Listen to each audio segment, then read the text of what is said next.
Well, what is going on, guys? It is the ProdigyCraft here, bringing you round 8, episode 8 of F1 2023 career mode, and today we are doing my home race, the British Grand Prix Silverstone circuit.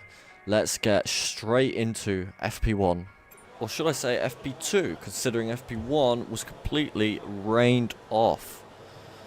Too wet on the Silverstone circuit to be going around in FP1, so let's see what we can get out of FP2.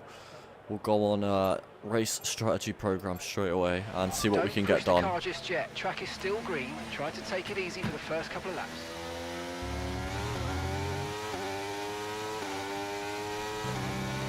Okay, test complete, and that was a really good job indeed. You got a lot of valuable information out of that. Well done. Okay, this is going alright so far. I'm pretty happy with the progress that's being made here.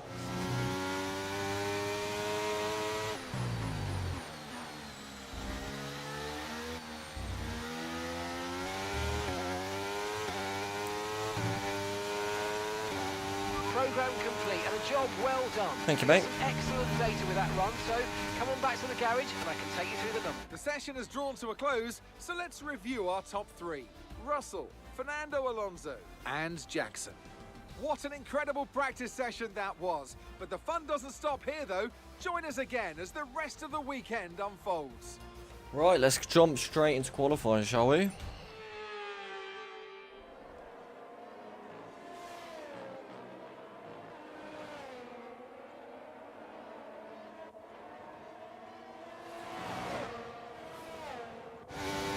Is that enough to get us through to Q2? I mean, it's 8/10 quicker than George. It always seems to be the way in qualifying. I'm quicker, and then in the race, I'm much slower. So at the end of qualifying 1, there is an 8/10 gap between me and George Russell. So it's me, George Russell, and Charles Leclerc, the top 3. That's a big gap. That is a bigger gap than I was expecting. I didn't even put together a perfect lap there, so let's see what we can get out of Q2.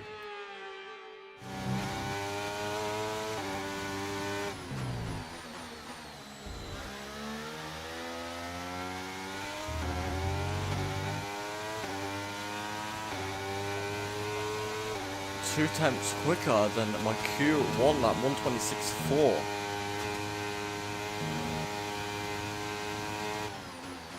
So at the end of Q2, it is myself P1, Carlos Sainz P2, and George Russell P3. The gap 1.3 seconds. I'm not sure why they are so slow around this circuit, and yet in the race they are so quick. So it'll be interesting to see what we can get out of qualifying 3.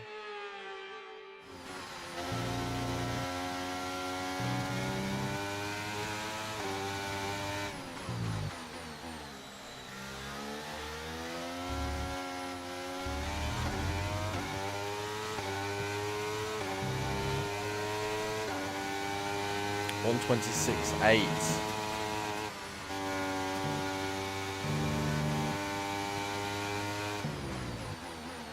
We're all ready for tomorrow's race, but before we begin, let's have a quick look at those who'll be fronting the grid. Jackson, Russell, and Max Verstappen.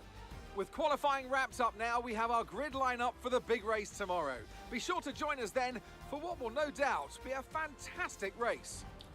The gap separating me and George, 1/1000th of a second. Me doing a 1:26.807 and George doing a 1:26.808. You could not get any closer than that as we head into the race for the British Grand Prix. 2 British drivers locked in battle. Who will come out on top? Let's see as we go to the start of the British Grand Prix. Welcome everyone as you join us at a former Second World War aircraft base, now converted into one of the great motor racing tracks. Britain is one of only 2 countries to have held a Grand Prix in every year of the Formula 1 World Championship, and long may that continue. This is Silverstone, and this is the British Grand Prix. Straddling the border of Northamptonshire and Buckinghamshire, the 18 corners of Silverstone Circuit form the 3.6-mile beating heart of Formula 1. It's been reinvented over the years, with turn 1 now the fast right-hander of Abbey, but the magic of racing is as strong here as it's ever been. So with the race not far away from starting, here's what today's grid rundown looks like. Jackson lines up on pole position, and starting next to them is George Russell. Moving on to the rest of the grid, we have Verstappen, Sainz, Leclerc, Norris, Perez, Fernando Alonso, Gasly, Albon, Stroll, Oscar Piastri, Joe, Ocon, Magnussen, Tsunoda, Bottas, Sargent, Ricciardo, and Nico Hülkenberg rounds off the grid. And now it's time to head down to the track. And with me today, of course, is Anthony Davidson. Let's talk about Jackson. What do you make of their performance so far this season? Well, the atmosphere within that team seems very positive at the moment. Everyone seems like they're in great spirits and having a lot of fun doing what they do, and that's definitely contributed to the performances we've seen. So it is 3 red lights, 4 red lights, 5 red lights, and away we go for the start of the British Grand Prix. We get a great start there ahead of Russell on the hard tyre, and we make it work all the way into turn 1, round to turn 3. We go in ahead of Russell there into turn 4 and 5. We managed to maintain the lead at the start of the Grand Prix. I'm not sure how long it is going to remain like that, as George has shown that he is capable around this circuit, especially on them hard compound tyres. But as it goes for the first lap, we managed to get out ahead of George. So here we are coming around turn 7 now, turn 8, as we make our way into the famous Maggots and Beckett's sector. Turn 9 here, people will remember this from 2021. Max Verstappen and Lewis Hamilton had a big collision there. Who was at fault? Now that is a question that's divided many an F1 fan as we head through Maggots Beckett's here. And it looks like we get a very slow exit out of turn 14 there as we head on to the back straight here. No DRS active for lap 1. George getting a good run on us here, but not managing to make a move into 15. Or he does! Makes a late dive into 15 there, and we lose the position. It looks like we'll almost lose the position to Verstappen here going into 16. And we get it back in 17. Through goes Hamilton, remember that from the 2022 or 23 Silverstone Grand Prix, I believe it was 23. And we've lost the position here to Russell. And he's got a bit of a gap on us here, 8.6 seconds as we head into turn 3 here. Not great to lose the position there, but as long as we can stay within DRS range coming on to lap 3, we should be good to get a pass done on him. Nothing doing this time round. We don't have the run on him, but we have got a nice bit of slipstream as we're heading up to turn 6 here. Skipping forward to lap 3, here we are coming around turn 3 again. Looks like we're a lot closer into 4 as we go into turn 5 ahead. We're a lot closer this lap than we were last lap, and we have DRS active, so we're going to see where we can go here. Are we going to go to the inside, switch back round to the outside as we go around the outside of turn 6 here, and we managed to make it stick going into 7, a bit wide through 7 there. But it looks like we make the move stick. Thought George was going to do a cutback there. He is going to have a good run on us into turn 9 here. Let's see what he can do. We go defensive, and nothing doing there for George Russell, Mr. Saturday, as we head through Maggots. As long as we can keep a nice tight line going through here, we should be okay. It's looking like we're a little bit slower out of there than George. He's got a good run on us here now as we're coming out of 14, heading towards turn 15. George has got DRS, he goes to our outside. Can he make the move stick around the outside? We're wheel to wheel. George is a bit ahead, and we push him a little bit, give him space, and manage to keep the position there going into turn 16 and 17. It is close action, wheel to wheel racing here between myself and George Russell. We're approaching the pit window, and you're going to be on mediums. We're approaching the pit window here. We're going on to the medium tyre. And it looks like we're going to go into this ahead, but George is right on the back of us, climbing all over us here into turn 4. Is he going to have a run into 5? It looks like we get good traction out of 5 here. As we head up to turn 6. No need to go defensive here. George isn't trying anything. Keep it nice and tight through 6. Nice and tight through 7. Square it off and put the throttle down as we head towards turn 9 here. Nothing doing for George. 3 tenths behind, 2 tenths, 2.6. 2.0 as we're heading round 9. And he is very, very close to us as we're heading into turn 10, 11, 12 and 13 here. It looks like we caught a little bit of the corner there. And that allows George to get a good run on us here. It looks like he is going to be all over the back of us here when we get into the turn 15. He's already pulled out to the outside, DRS open, and he is ahead halfway down the straight. Doesn't look like there's anything I can do to defend that. He has got the position on us. Just see if we can try anything here in the 16. We're too far back. George has got the position there on us, and he is gapping already as we go around the final corner 18 onto the back straight here onto lap 5. 8 tenths George on us on lap 5.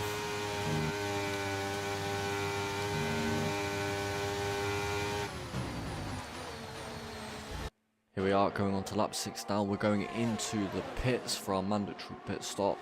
Slow pit lane here at Silverstone. As you can see, it's one of the longest on the circuit, and we are absolutely crawling through here as Sainz goes through, Perez goes through.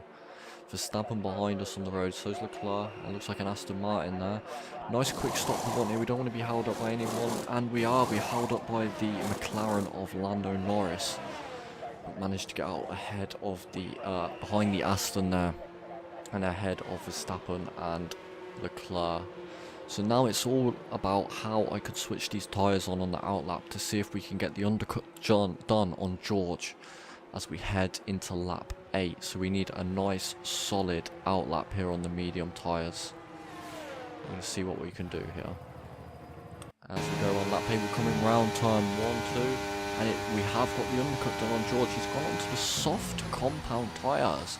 That is an interesting strategy from George, going on to the faster, grippier soft compound tyres. But is he going to be able to make them last? Here's some information on Russell for you. They've got an issue with their car, they're going to be slow. And George has an issue with his car as he is 4 tenths back on us going into turn 15. It doesn't look like he's got many issues with his car. He is climbing all over our gearbox at the moment as we have 4 laps to go.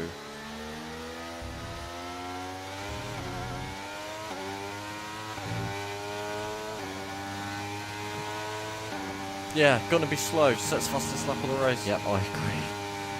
It's hammer time, and it looks like as we're coming on to the final lap of the race here, lap 13, we have got the job done. We have a hefty gap to George Russell behind, so he was obviously dealing with some sort of issue there. Not quite sure what that's related to, but he dropped back on us a few seconds by the end of the race here.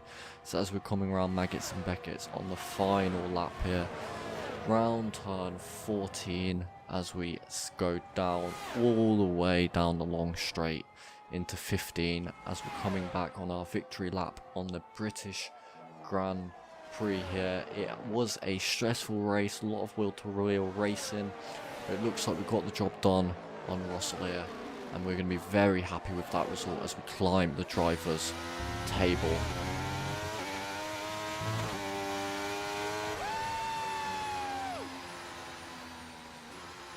Oh my god. Oh, superb driving. That is the race win, my friend. Well yes. done. Yes.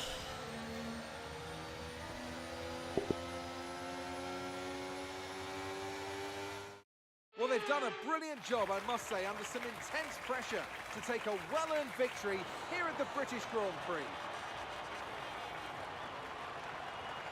Anthony Davidson, what helped them deliver this result, do you think? Well, they certainly stood out as a driver with tons of confidence on the track.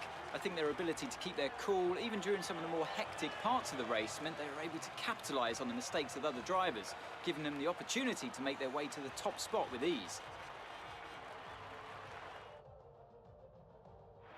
so after a magnificent race, we can now see the drivers making their way to the podium.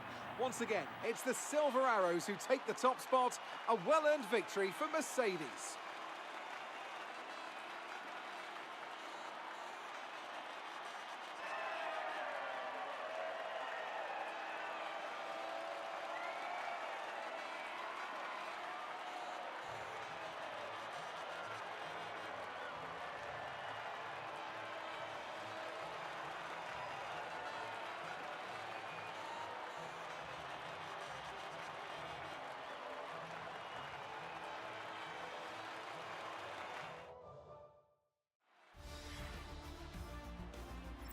So then, it's time to see how this result affects the Drivers' Championship. Our championship leader is still sat at the top of the standings, but their rivals have made up some solid ground today. Now, let's discuss, Ant. Who would you say is a contender for Driver of the Day? I have to give it to Jackson. It's time to check out the constructors' standings. Ferrari continue to extend the gap at the top of the table. After an event like that, who knows what the sport has in store for us next time out? Be sure to join us once again as we continue to bring you all the excitement of Formula One. And just like that, it's the end of the race. Thank you all for joining me on episode 8 of Formula One 2023 Career Mode. We're on a bit of a roll at the moment. I'm quite happy with how the progress is, how the car is feeling. George had a problem there at the end of the race, meaning that he couldn't actually catch us up, and I believe going on to the soft tyres probably wasn't the right strategy call for George at the end there. It's contract renewal time, so think about if this is where you still want to be. We can try and negotiate a better deal here, but we also have the chance to look elsewhere. Oh, interesting. We should renegotiate with the current team, I believe. Here you can make salary demands to the team. Any extra over your base salary will go into your perk fund. The more you demand, the lower the chances of our success. Do make I'm sure gonna go that for you a don't go medium demanding risk. anything unrealistic for your acclaim level. If you do, the team might refuse to There we negotiate go. any more with you in this negotiation period. We got a boost there in our contract, so we'll use it on our perk fund. Engine wear will be reduced. I'm happy with that. That seems good to me. And we'll get a development there. Next race is the Belgium Grand Prix. So join us in episode 9 of Formula 1 2023 Career Mode. I've been the ProdigyCraft, and peace out.